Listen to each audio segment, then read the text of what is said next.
Versículo 9, dizendo: esta é a lei da oferta queimada, isto é, a oferta queimada, porque queimará sobre o altar a noite toda até amanhecer,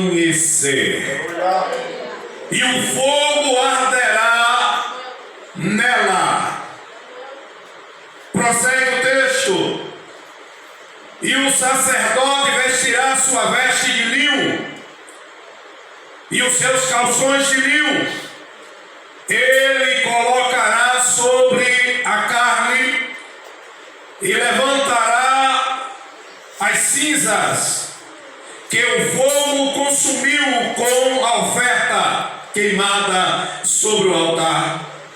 E ele colocará ao lado do altar. E ele se despirá das suas vestes e colocará outra veste, e levará cinzas para fora do acampamento até o lugar limpo. E aqui vem: e o fogo sobre o altar queimará nele e não se apagará. O sacerdote queimará lenha sobre ele todas as manhãs, não só à noite, mas todas as manhãs também. Aleluia. E colocarás a oferta queimada em ordem. O texto diz: em ordem, de forma organizada, de forma ordenada, de forma coerente, em ordem. Punha e a lenha sobre toda. E o microfone foi. Esse não dá sinal. É bom aqueles que dão um sinalzinho, né? Eu lá em algodões que começa a chiar igual rádio de antigamente. Aí a gente já sabe, não pega o sonoplasta de surpresa.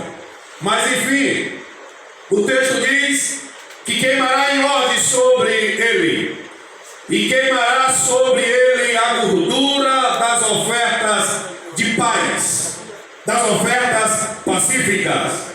E o texto-chave: e o fogo deverá sempre queimar sobre o altar, nunca se apagará.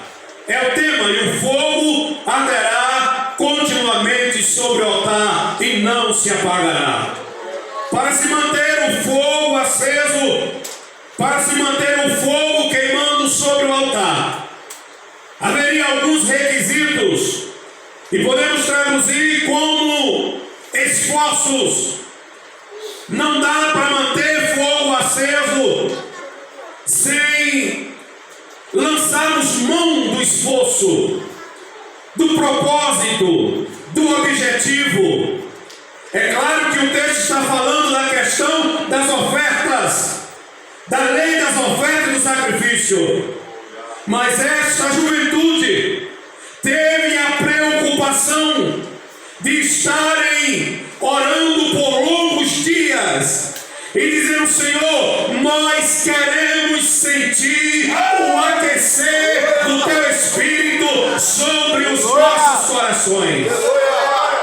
Nós queremos sentir o calor do Teu Espírito sobre os nossos corações. É verdade que nos dias atuais, ver uma juventude voltada para este propósito é louvável a Deus. Porque nós sabemos que a doutrina do Espírito Santo, ou a doutrina do batismo com o Espírito Santo, nos últimos dias, ela está sendo esquecida, ela está sendo desprezada. A juventude aí fora se preocupa com tudo, mas pouco se preocupa em buscar o Espírito Santo. Mas eu louvo a Deus que estamos diante de uma juventude que não se preocupou de botar o melhor uniforme, não se preocupou de botar o melhor calçado, não se preocupou com o melhor penteado, mas se preocupou de buscar a presença do Espírito. Glória a Deus, aleluia! Esta noite, porque eu já pude sentir.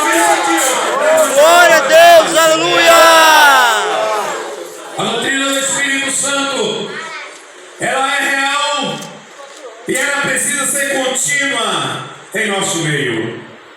Mateus capítulo de número 3, o texto vai dizer que João o Batista está às margens do Jordão batizando, e vinham ter com ele toda a Jerusalém, toda a Judéia e toda a adjacência.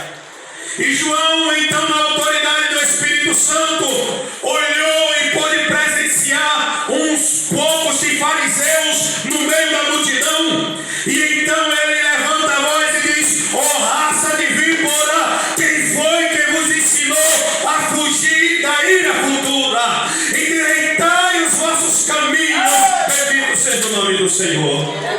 João começa a pregar e as pessoas começam a ver João. João começa a chamar a atenção e as pessoas começam a procurar saber quem era João Batista. De sorte que João Batista é forçado a invocar a doutrina do Espírito Santo quando vem a esclarecer de que ele não era quem os homens pensavam que ele era, porque alguém pensou que ele era Elias e ele disse: eu não sou. Alguém pensou que ele era Jeremias e ele disse: eu não sou. Alguém pensou que ele era o Cristo e ele disse: eu não sou digno de agachado desatar as correias da sua sandália. Eu batizo com água para o arrependimento de pecado, mas aquele que vem após mim é mais poderoso do que eu. Ele vos batizará com o Espírito Santo e com fogo. Bendito seja o nome do Senhor.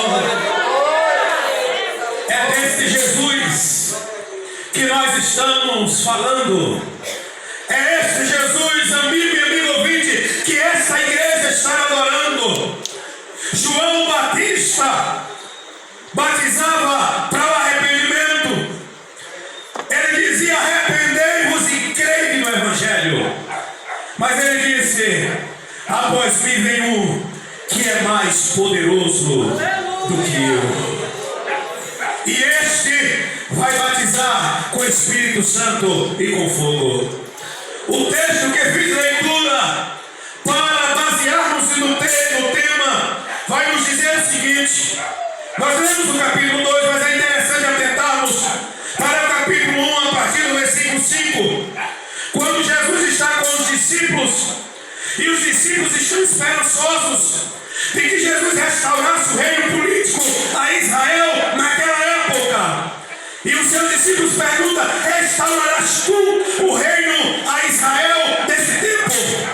Jesus olha para eles e diz: não vos pertence saber os tempos, nem as estações que o Pai estabeleceu pelo seu próprio poder.